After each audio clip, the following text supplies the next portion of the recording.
আসসালামু আলাইকুম। Expert holiday 365 এর পক্ষ থেকে সকলকে জানাই প্রাণঢালা অভিনন্দন। আশা করি আপনারা যে যেখানে আছেন সকলেই ভালো আছেন। আমি আজকে আপনাদের সামনে কথা বলবো যে একদম ফ্রেশ পাসপোর্টে অর্থাৎ উইদাউট এনি কান্ট্রি ভিজিট ছাড়াই কানাডার ভিসা হয়ে গেছে এই প্রসঙ্গ নিয়ে, এবং কি যে ভদ্রলোকের ভিসাটা হয়ে গেছে তার নামটা আসলে আপনাদের সামনে প্রকাশ করতে চাচ্ছি না, বাট তার স্টিকার এবং পাসপোর্টটা আমার হাতে আছে। আমি এই বিষয়ে আপনাদের সামনে একটু পরামর্শ করবো যাতে করে আপনারা ফ্রেশ পাসপোর্টেও আপনারা একটা চান্স নিয়ে দেখতে পারেন কানাডা ভিজিট ভিসার জন্য।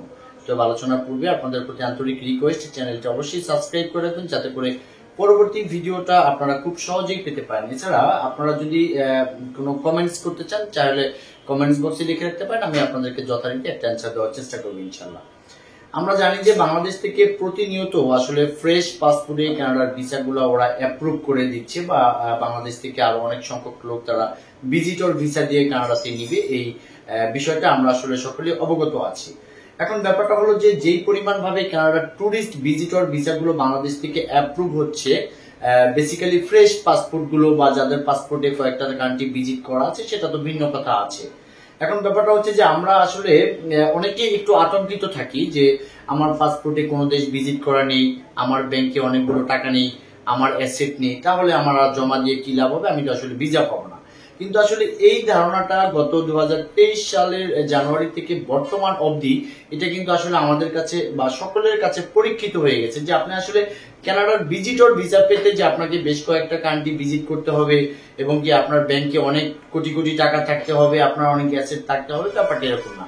অর্থাৎ কানাডা সবসময় একটা জিনিস জানতে চায় যে আপনি বাংলাদেশ থেকে যদি কানাডাতে যান সেই ক্ষেত্রে কানাডা থেকে আপনি বাংলাদেশে ব্যাক করবেন কিনা এই বিষয়টা যখনই তারা স্যাটিসফাইড হয়ে যায় আপনার উপরে, তখনই কিন্তু আসলে ভিসাটা তারা দিয়ে দেয়। তো যাই হোক বন্ধুরা, আসলে আপনাদেরকে আমি আসলে একবারে প্রুফ সহ দেখাই। সেটা হচ্ছে যে আপনারা দেখতে পাচ্ছেন এই যে আমার হাতে একটা পাসপোর্ট, এটা কিন্তু আসলে 2022-9-2033, হ্যাঁ 22-9-2033 সাল পর্যন্ত এটাতে কিন্তু আসলে কানাডার ভিজিটর ভিসাটা অলরেডি লেগে গেছে। তো এই ভদ্রলোক চাইলে এখন থেকে ফ্লাইট করে কিন্তু কানাডাতে যেতে পারবে।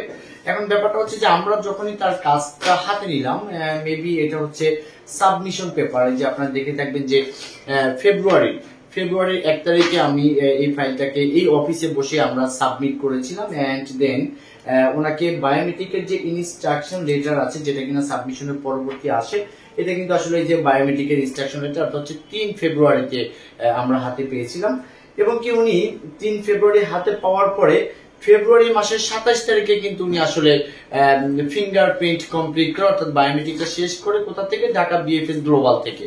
এবং কি এটা শেষ করার পরে কিন্তু তার মোটামুটি 12 থেকে 14 কর্মদিবসের ভিতরে তার কিন্তু অ্যাপ্রুভ চলে এসেছে। অ্যাপ্রুভ আসার পরে আমরা কিন্তু আসলে ঈদের কয়েকটা দিন আগে তার পাসপোর্ট সাবমিশন করেছিলাম, এন্ড দেন কিন্তু আজকে উনি এই যে ভিসা নিয়ে অলরেডি কিন্তু সে আমাদের কাছে চলে এসেছে। সে হয়তো সাক্ষাৎকার দিতে ইচ্ছুক না, সেই কারণে আসলে আমি আপনাদেরকে এই জিনিসটাকে প্রমোট করলাম। তো যাই হোক বন্ধুরা, এই জিনিসটা আপনাকে দেখানোর উদ্দেশ্য হচ্ছে যে আপনার আরেকটা জিনিস দেখবেন, এই যে দেখেন ওনার যে একটাই মাত্র পাসপোর্ট, এই পাসপোর্টে কিন্তু আসলে কোন দেশের কিন্তু ভিসা নেই, একবারে কিন্তু আসলে খালি পাসপোর্টের মাঝে কিন্তু আসলে যে এই কানাডার স্টিকারটা লেগে গেছে।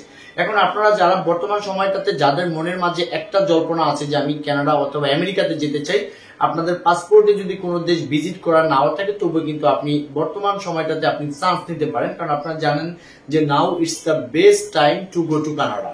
এই সময়টাতে যদি আপনি কানাডার ভিসাটা অ্যাসিভ করে রাখতে পারেন, দেন আপনি যদি 6 মাস অথবা 1 বছর পরেও যদি আপনি ফ্লাই করতে চান সেটা নিয়ে কিন্তু কোনো অসুবিধা নেই। তো এক কথা হচ্ছে যে আপনারা জানেন যে আমি নিয়মিতভাবে কানাডার ভিজিটর ভিসাগুলো অ্যাপ্লাই করে থাকি বা প্রসেসিং করে থাকি। আপনাদের মাঝখান থেকে যদি কারো আসলে অরিজিনাল ইনভাইটেশন বা ফাইলের যত মেকানিজম যে সাপোর্ট গুলো আছে এগুলো যদি আমাদের কাছ থেকে আপনি হেল্প নিতে চান অথবা আপনি পরিপূর্ণভাবে কানাডার ফাইল যদি সাবমিট করাতে চান, তাহলে ডেসক্রিপশন বক্সে আমাদের অফিসের অ্যাড্রেস দেওয়া আছে, চলে আসতে পারেন। অথবা আপনারা যদি কানাডার রিলেটেড ভিজিটর ভিসা রিলেটেড যদি কোনো পরামর্শ করতে চান তাহলে স্ক্রিনে দেওয়া নাম্বারে যোগাযোগ করতে পারেন। সকলে ভালো থাকবেন, সকলে সুস্বাস্থ্য কামনা করি। আসসালামু আলাইকুম।